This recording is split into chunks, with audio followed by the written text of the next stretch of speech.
দেশে গত ৪ বছরে দারিদ্র্যের হার বেড়েছে। সম্প্রতি বিশ্বব্যাংকের এক প্রতিবেদনে উঠে আসে এমন তথ্য।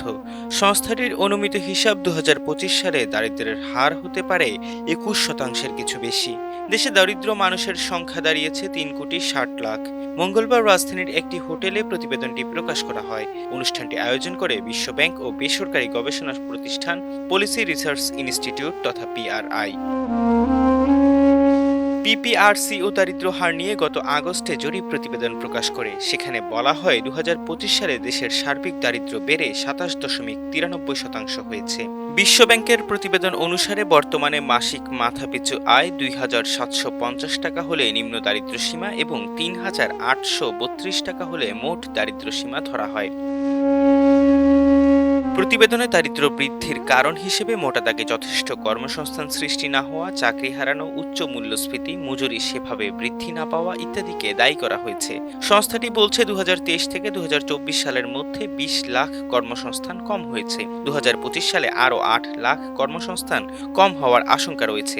চাকরির বাজার সংকুচিত হওয়ার সবচেয়ে বড় ধাক্কাটি পড়েছে নারী ও তরুণদের উপর। ২০১৬ সালের পর বাংলাদেশের অর্থনৈতিক প্রবৃদ্ধির ধরনে পরিবর্তন এসেছে বলে মনে করে বিশ্বব্যাংক। সংস্থাটি বলছে এই সময় সামগ্রিকভাবে বছরে প্রায় ১৫ লাখ নতুন কর্মসংস্থান সৃষ্টি হয়েছে। তবে তার ৬৩%ই হয়েছে কৃষি খাতে। কৃষিতে কর্মসংস্থান আয় কম, শহরে কর্মসংস্থান সৃষ্টি অনেকটা স্থবির ছিল।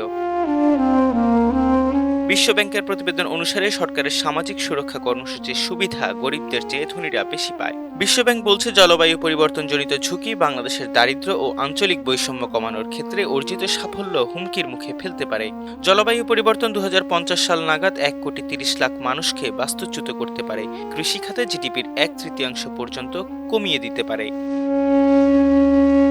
বাংলাদেশ আঞ্চলিক বৈষম্য, বিশেষ করে দেশের পূর্ব পশ্চিম বৈষম্য কমানোর ক্ষেত্রে উল্লেখযোগ্য অগ্রগতি অর্জন করেছে। ২০১০ থেকে ২০২২ সালের মধ্যে পশ্চিমাঞ্চল এবং উচ্চ দারিদ্র্যপ্রবণ এলাকায় গরিব মানুষের সংখ্যা দ্রুত কমেছে, কিন্তু বিভিন্ন রকমের জলবায়ুজনিত ঝুঁকি ভবিষ্যতে আঞ্চলিক বৈষম্য বাড়াতে পারে বলে মনে করে বিশ্বব্যাংক। দারিদ্র্য কমার গতি বাড়াতে ৪টি সুপারিশ করেছে বিশ্বব্যাংক।